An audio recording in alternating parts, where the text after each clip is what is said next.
Hi. Thanks for joining in. It's nearly 12:30 on the 11th of November 2024. It's Susan, obviously, speaking today.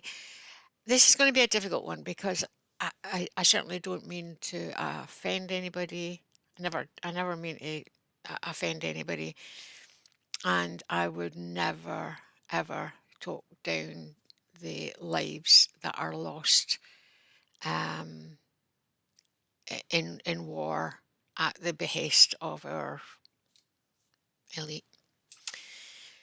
Uh, Not only the lives that are lost, the families that are ruined, that are left behind, those who come back with PTSD, who try to hide it, the whole families are affected. So I would never um, decry those who are affected by wars, whether it be in this country, abroad, or whatever. So let me get that across first. Um,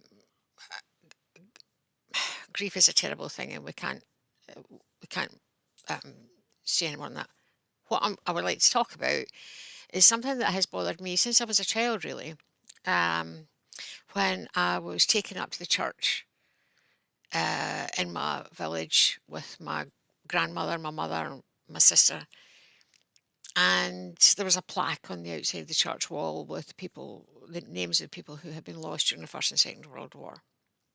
I had an uncle who had lost, but bearing in mind I was born in 1955, I didn't know anybody. So when I asked why we did this, why we took our puppies off and put them down on the in front of the plaque, I was told it was to remember those that were lost in the war, and that we never allow it to happen again.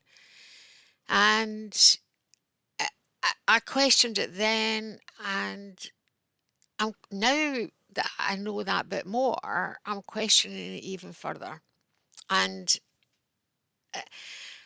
what I'm seeing is this um, instigated 1 minute of emotional negativity um, at 11 o'clock on the 11th of November. I don't know whether other countries do this or not. I believe they do. The European, Americans, Western world do this. I don't know to what extent they do it. But I was puzzled when I saw hordes of people walking up past my door yesterday at 3 o'clock, and apparently they had been to the cenotaph down the local park. So there's a lot of this happens. But what we don't do is we don't stop the wars from happening. And over the past couple of years, the wars have been, you know, uh, there have been more wars and more deaths and more fighting than there has been for many a year. And knowing what we know, the only people who make money out of these are the people who are selling the armaments in the first place. And the First World War, if you research it, the Titanic sunk to allow to get rid of the people who didn't want the American Federal Bank set up. The Federal Bank was set up to get money in to fund the First World War. So the wars are constructed um, to suit those, let's say, elite.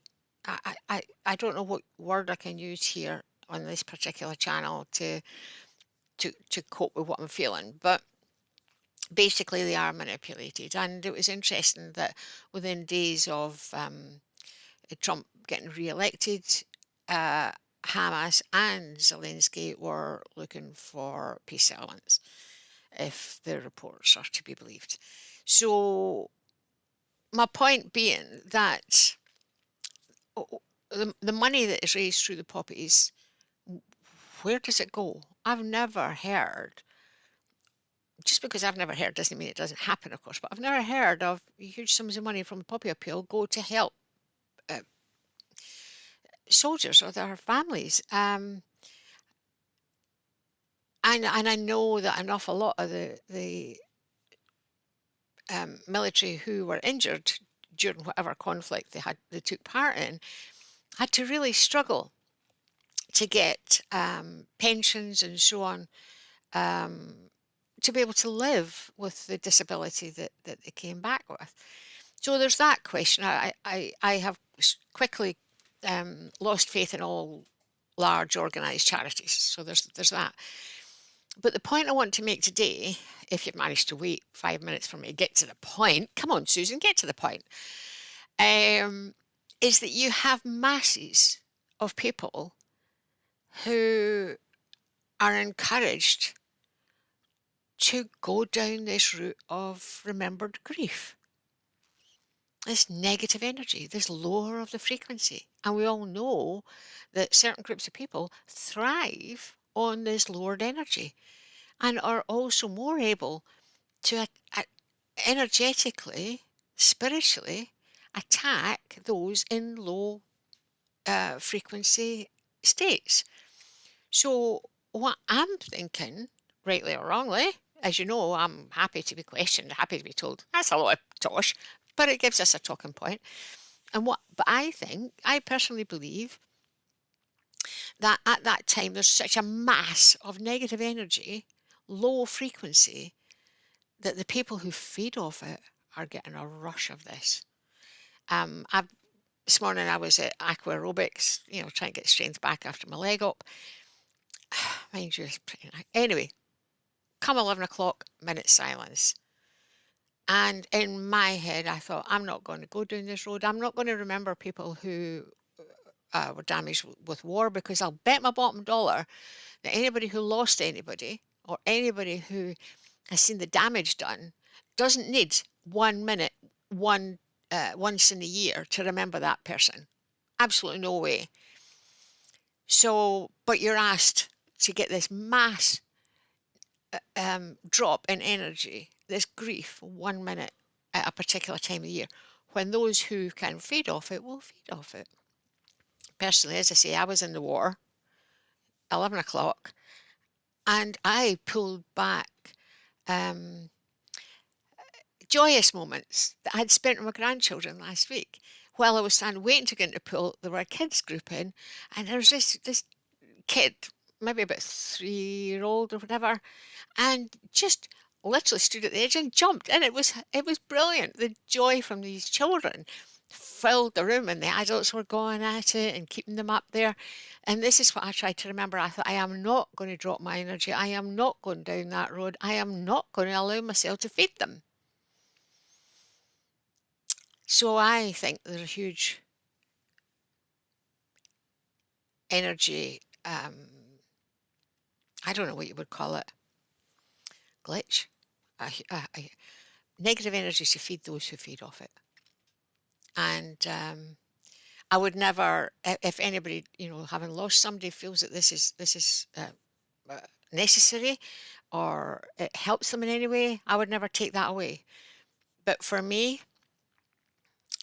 I know, especially at this time when we're in this fight, this spiritual fight, that we need to keep our energy up there. And as I say, I've questioned it all my days, this need, and never quite got the hang of it. And now that I know more, this is what I think. Doesn't mean that's what you think, but it's what I think. More of my ramblings. But at the end of the day, thank you for joining us. If you think this is worth talking about, then talk to your neighbours or friends about it. But most importantly, live, love, be happy. Thank you.